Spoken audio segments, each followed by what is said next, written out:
నమస్తే, welcome to our channel. నేను సిరి.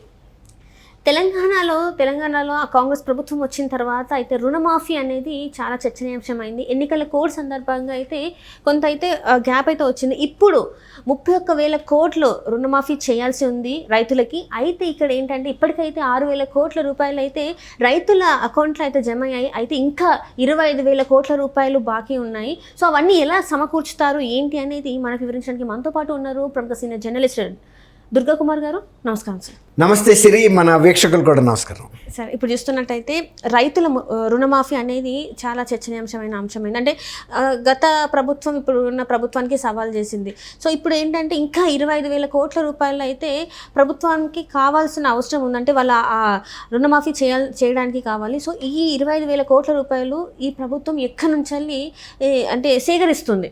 ఎలా వస్తుంది మరి ఇంత డబ్బు? మరి ఇప్పుడు ఎన్నికల ముందు బీఆర్ఎస్తో పోటీ పడి బీఆర్ఎస్ని కనుక ఓడించాలంటే మంచి అంటే చాలా ప్రజలకి ప్రజాబాహుళ్యానికి బాగా ఉపయోగపడే పథకాలు ప్రవేశపెట్టాలనే ఉద్దేశం మీద ఆ రోజున రైతుకి 2 లక్షల వరకు కూడా రుణమాఫీ చేస్తామని ప్రజలకు హామీ ఇచ్చారు. అధికారంలోకి వచ్చారు. ఇప్పుడు ఏమిటంటే అధికారంలోకి వచ్చిన తర్వాత ఇవాళ రుణమాఫీ చేయాలంటే ఈ ప్రభుత్వం దగ్గర నిధులు లేవు, అమలు చేయలేదు, ఈ ప్రభుత్వం రాజీనామా చేయాలి, ఈ ప్రభుత్వం ప్రజల యొక్క అభిమానాన్ని చూరగొనలేదు అనే ప్రచారం ఆల్రెడీ బీఆర్ఎస్ అందుకుంది. కానీ రేవంత్ రెడ్డి గారు మాత్రం పూర్తి విశ్వాసంతో ముందుకెళ్తున్నాడు. మేము ఎక్కడి నుంచి అయినా తెస్తాం నిధులు. ఇప్పుడు మహిళలకి ఫ్రీ ఉచిత ప్రయాణం ఇచ్చారు. అంతకుముందు ఏ ప్రభుత్వం కూడా ఇవ్వాల. వాళ్ళు అమలు చేస్తున్నారు. నష్టమైనా కష్టమైనా ఏదైనా మేము చేసుకుంటా ముందుకెళ్తామని. దీనికి తోడు ఇప్పుడు ప్రభుత్వం ముందున్న సవాళ్ళు ఏంటంటే ఇప్పుడు కాళేశ్వరం ప్రాజెక్టులో భాగంగా ఉన్న మేడిగడ్డ కుంగిపోవటం, వీటిని ఎలా సరి చేసుకుని ముందుకెళ్తారో, అది ఏ రకమైన పరిణామాలకు దారితీస్తో కూడా ఇప్పుడు కూడా తెలియట్లేదు. ఇప్పుడు భారీ వర్షాలు పెరిగిన నేపథ్యంలో ఆ కుంగుదల ఇంకా పెరుగుతుంది. అసలు ఇంకా అది తీవ్ర ప్రమాదానికి కూడా వెళ్తుందనే సూచనలు తెలుస్తున్నాయి. కాబట్టి ఇన్ని సవాళ్ళు ఎదుర్కొంటూ కూడా రైతులకి ఇచ్చిన ఈ హామీ ముందు 1 లక్ష లోపు వాళ్ళకి మేము ఇది చేస్తాము, బకాయిలు రద్దు చేస్తామన్నారు. మొన్న గురువారం నిన్న 6,000 కోట్ల రూపాయల వరకు జమ చేశారు. వెళ్ళిపోయినాయి రైతుల ఖాతాల్లోకి, నేరుగా పడిపోయినాయి ప్రభుత్వం దీని నుంచి, ఖజానా నుంచి. కానీ ఇంకా 25,000 కోట్ల రూపాయలు రావాలి. 25 కోట్లు ఆగస్టు ఆఖరి నాటికి మేము, అంటే వచ్చే నెల ఆఖరి నాటికి పూర్తి చేస్తామని ప్రభుత్వం కూడా ధీమాతో ఉంది. అయితే ఇందుకు రకరకాల ప్రత్యామ్నాయ మార్గాలు చూస్తున్నారు. ఒకటేమో ఒక 400 ఎకరాలు హైదరాబాద్లో ఒక బాగా విలువైన ప్రదేశంలో ఆ భూమిని తాకట్టు పెట్టి, అంటే మార్టిగేజ్ చేసి ఒక 15,000 కోట్ల రూపాయలు జమ చేయొచ్చు. దీన్ని ఏమంటారంటే, ఇది ఐటీ మంత్రి శ్రీధర్ బాబు గారు ఒక ప్రపోజల్ పెట్టాడు, సోషల్ స్టాక్ ఎక్స్చేంజ్. అంటే ప్రజల యొక్క ఆస్తుల్ని తనఖా పెట్టి ప్రభుత్వానికి నిధులు చేకూర్చుకోవటం, మళ్ళీ తర్వాత దాన్ని వదిలించుకోవటానికి మళ్ళీ వీళ్ళ వెసులుబాటును బట్టి అది పే చేస్తారనమాట. అట్లా ఒక 15,000 కోట్లు తీసుకొచ్చి మిగిలింది ఇంకో 10,000 కోట్లే కదా. ఇవి రకరకాల మార్గాలు, ప్రభుత్వానికి అనేక మార్గాలు ఉంటాయి. ప్రభుత్వం అనేది 1000 కాళ్ళ జెర్రీ. ఎలా వస్తాయి అనేది, అది 1000 కాళ్ళ జెర్రీకి 2 కాళ్ళు పోతేనో 4 కాళ్ళు పోతేనో దాని ప్రయాణం ఆగదు. 1000 కాళ్ళు ఉంటాయి, దాని ముందుకు వెళ్ళిపోతూనే ఉంటుంది. అట్లాగే ప్రభుత్వానికి ఉండే రకరకాల ప్రత్యామ్నాయ మార్గాలని వాళ్ళు అన్వేషిస్తున్నారు. ప్రతి మంగళవారం ఆర్బీఐ దగ్గర నుంచి ఓవర్ డ్రాఫ్ట్లు చేసుకోవటం రాష్ట్ర ప్రభుత్వాలకు ఒక ప్రొవిజన్ ఉంది అక్కడ. అలాంటి ప్రొవిజన్స్ని కూడా ఉపయోగించుకుంటారు, అదనపు అవకాశాలని. ఇది కాకుండా మొన్న ఈ 6,000 కోట్లు అసలు ఎట్లా రాష్ట్ర ప్రభుత్వానికి మిగులుగా దొరికినాయి అంటే, మొన్న ఎలక్షన్ కోడ్ అమల్లోకి వచ్చినప్పుడు ప్రభుత్వ ఖర్చుల మీద నిషేధం ఉంటుంది. కోడ్ అమల్లో ఉన్నప్పుడు ప్రభుత్వం ఏవి కూడా అమలు చేయడానికి ఉండదు. ఆ రకంగా ఒక పొదుపు ఆదాయాన్ని 6,000 కోట్లు లేకపోతే కనుక ప్రతిదీ పని చేసుకుంటే వెళ్ళిపోయారు అనుకోండి, కోడ్ అమల్లో లేకుండా చేసినప్పుడు అంత మిగిలే అవకాశం ఉండదు. పూర్తిగా ఆ కోడ్ అమలు అయింది కాబట్టి ఎక్కడ కూడా ప్రభుత్వం ఏ పథకాలను అమలు చేయడానికి లేదు, బ్యాన్. అట్లా 6,000 కోట్లు మిగలటం ఇప్పుడు ఈ రైతుల రుణమాఫీకి ఉపయోగపడింది అనమాట. 6,000 15,000 కోట్లు కనుక ఇప్పుడు ఈయన అన్నట్టు శ్రీధర్ బాబు గారు కనుక ప్రపోజ్ చేశాడు కదా, అలా ఇంకొక 10,000 కోట్లు తీసుకురాగటం. అందులో తెలంగాణ ప్రభుత్వం ఈ గతంలో కన్నా ఇప్పుడు ఆర్థికంగా వెసులుబాటు ఎక్కువైపోయింది. ఇక్కడ ఇప్పుడు దేశంలో కల్లా వరి ఉత్పత్తిలో తెలంగాణ అగ్రశ్రేణి రాష్ట్రంగా ఉందంటే ఆశ్చర్యపోతారు. ఒకప్పుడు తెలంగాణ అనేది ఇరిగేషన్ ఫెసిలిటీస్ లేవు, ఆంధ్రప్రదేశ్ దీనిలో ఉన్నప్పుడు, కానీ పారిశ్రామికంగా అభివృద్ధి ఉంది. కానీ ఇప్పుడు పారిశ్రామిక అభివృద్ధి ఉంది, వ్యవసాయక అభివృద్ధి ఉంది. ఈ రకంగా రెండు డబల్ ఎడ్జ్డ్ సోర్డ్ లాగా, అంటే కత్తి రెండు వైపులా పొదునున్న కత్తిలాగా ఇప్పుడు దేశంలోనే ఒక అగ్రగణ్యమైన స్టేట్లో తెలంగాణ కూడా మనం చెప్పుకోవచ్చు అభివృద్ధిలో. ఇట్లాంటప్పుడు ఒక 10,000 కోట్లు ఇట్లాంటి పెద్ద స్టేట్ కంటే రాష్ట్ర బడ్జెట్ దాదాపు 2 లక్షల కోట్ల పైన ఉంది. ఇక్కడ ఒక 10,000 కోట్లు పెద్ద ఇష్యూ ఏం కాదు. ఈయన రేవంత్ రెడ్డి గారు కూడా ఏమనుకుంటున్నాడంటే, మనం మెయిన్గా ఒక 15,000 కోట్లు కనుక ముందు మొబిలైజ్ చేస్తే 15,000 కోట్లు ప్లస్ ఇప్పుడు 6,000 కోట్లు అయిపోయింది, 21,000 కోట్లు, ఇక 4,000 కోట్లే ఇక గ్యాప్ ఉంటుంది. అంటే ఇక్కడ వచ్చిన చిక్కు ఏంటంటే, ఇప్పుడు ఇది జూలై నడుస్తుంది మనకి, నెక్స్ట్ మంత్ ఆగస్టులో కల్లా మొత్తం నెరవేరుస్తామని చెప్పేసి హామీ ఇచ్చారు గతంలో.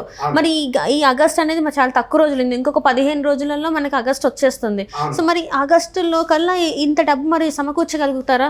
అంటే ఇప్పుడు ఇది సోషల్ స్టాక్ ఎక్స్చేంజ్ అని అనుకున్నాం కదమ్మా, ఇలాంటి కాన్సెప్ట్లు కనుక ఉపయోగిస్తే ఒక 15,000 కోట్లు కనుక, ఇప్పుడు మీకు తెలుసు దేశంలో ఏ స్టేట్లో లేనటువంటి భూముల ధరలు తెలంగాణలో ఉన్నాయి. ఇప్పుడు ఒక్కొక్క ఎకరమే 100 కోట్ల పైన ఇక్కడ మనం చూసాం. అట్లాగే ఏదన్నా విలువైన, ఇప్పుడు ఈయన జగన్మోహన్ రెడ్డి గారు సచివాలయాన్ని కూడా తాకట్టు పెట్టాడు అక్కడ ఆంధ్రప్రదేశ్లో. కాలేజీలు, ఆర్డీఓ ఆఫీసులు, కలెక్టరేట్లు, వాట్నాట్ అన్నీ పెట్టేశాడు. అసలు ఎవడ కూడా సచివాలయాన్ని పెట్టినా కానీ బ్యాంకులు కూడా తీసుకోవు. మరి ఎట్లా అయింది అక్కడ? అదే అన్న, పెట్టినాడిది తప్పే, ఇచ్చినాడిది కూడా తప్పే. అది ప్రజల ఆస్తి. రేపు ఒకవేళ ప్రభుత్వం కట్టలేకపోతే బ్యాంకులు వదలవు కదా, కట్టించుకోకుండా జప్తు చేస్తాయి కదా. జప్తు చేసినప్పుడు సెక్రటేరియట్ పోతే ప్రజల్లో దాని మూలన ఎఫెక్ట్ అయ్యేది ఎవరు? మళ్ళీ ప్రజలే కదా.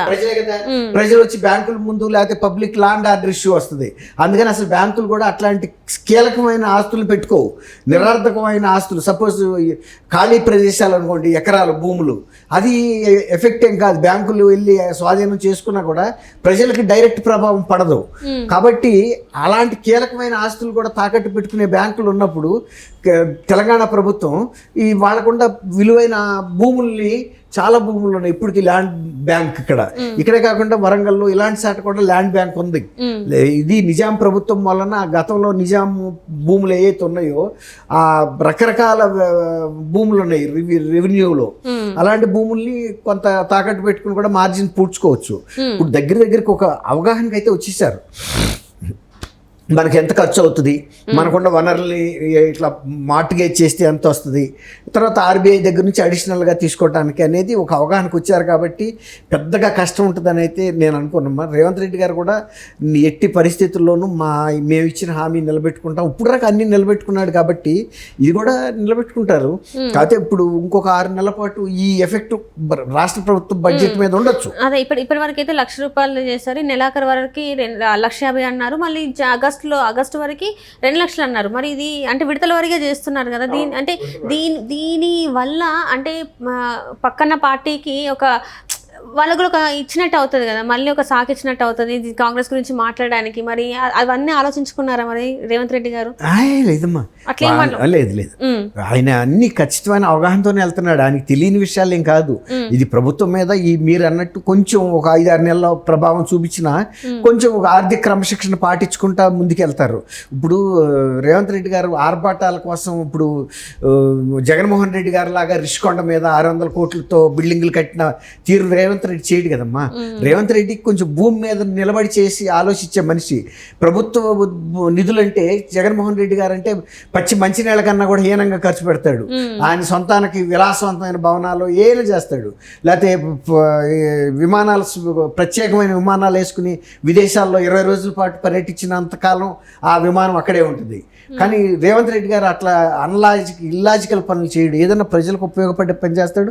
ప్రజల నుంచి విమర్శ తెచ్చుకునే స్థాయికి ఆయన దిగజారండి. ఎందుకంటే ఆయనే గతంలో కేసీఆర్ గారి ప్రభుత్వం మీద వీళ్ళు చేస్తున్న అసంబద్ధమైన ఖర్చుల మీద కూడా విమర్శలు చేసిన మనిషి ఆయన. Right sir. తర్వాత ఆయన ప్రగతి భవన్కి చేసిన కంచెని కూడా ఆయన అక్కడ ప్రమాణ స్వీకారం జరుగుతున్న టైంలోనే తీసి ప్రజలకు అందుబాటులోకి తీసుకొచ్చాడు. అంటే అది ఖర్చుతో కూడిన పని అని కాదు, ప్రభుత్వ విధానం. అంటే మేము ప్రజలతో మమేకమై ఉంటాం తప్ప మేము ఇప్పుడు జగన్మోహన్ రెడ్డి గారి లాగా 30 అడుగులు 40 అడుగులు ఇక్కడ ప్రగతి భవన్ దగ్గర ఎవరైతే ఫెన్సింగ్ వేసాడో మళ్ళీ అదే వ్యక్తికి 10 కోట్లతో ఆయన ఇంటి చుట్టూ ఫెన్సింగ్ వేసే వర్క్ ఇచ్చాడు. రేవంత్ రెడ్డి గారు ఆ పని చేస్తాడా మీరు చెప్పండి? తెలంగాణ బిడ్డగా 10 కోట్లు పెట్టి ఫెన్సింగ్ వేయిస్తాడు ఆయన ఇంటి చుట్టూ. మళ్ళీ ఆయన నెక్స్ట్ వచ్చేసరికి ఆయన కూడా ఉండరు. ఇప్పుడు ఆల్రెడీ 10 సంవత్సరాలు చూసారు జనాలు, అసలు ఎట్లాంటి నాయకుడు కావాలి, ఎట్లాంటి నాయకుడు వద్దు చెప్పారు చూసారు. ఇప్పుడు ఒకవేళ రేవంత్ రెడ్డి కూడా అదే చేస్తే ఈ నెక్స్ట్ వచ్చే 6వ సంవత్సరం అంటే ఎన్నికలు జరిగిన నాటికి మళ్ళీ ఉండరు ఆయన కూడా. ఎందుకంటే ఈసారి అయినా చూసుకొని ఈ నేతలు ఎవరైతే ఉన్నారో, ఈసారి మార్పు కావాలని వచ్చిన నేతలు ఎవరైతే ఉన్నారో కొంచెం ప్రజలకు దగ్గర ఉంటే మంచిది. లేకపోతే మళ్ళీ ఈ ప్రజలే మళ్ళీ మార్పు కావాలని ఇంకొక నాయకుడిని ఎంచుకుంటారు అంతే. అది రేవంత్ రెడ్డి గారికి కూడా తెలుసు. కాబట్టి ఎవరైనా అధికారంలోకి వచ్చిన వ్యక్తి వీలున్నంతవరకు ఎక్కువ కాలం పరిపాలన సాగించాలనుకుంటాడు. కానీ జగన్మోహన్ రెడ్డి గారి లాగా ఒక్కసారి అడిగాను ఒకసారి ఇచ్చేశారు నేను ఉన్నంత దుర్వినియోగం చేసి బయటకు వెళ్ళిపోతాను అనుకోరు కదా. Right sir. అది రైట్ సార్. రైట్.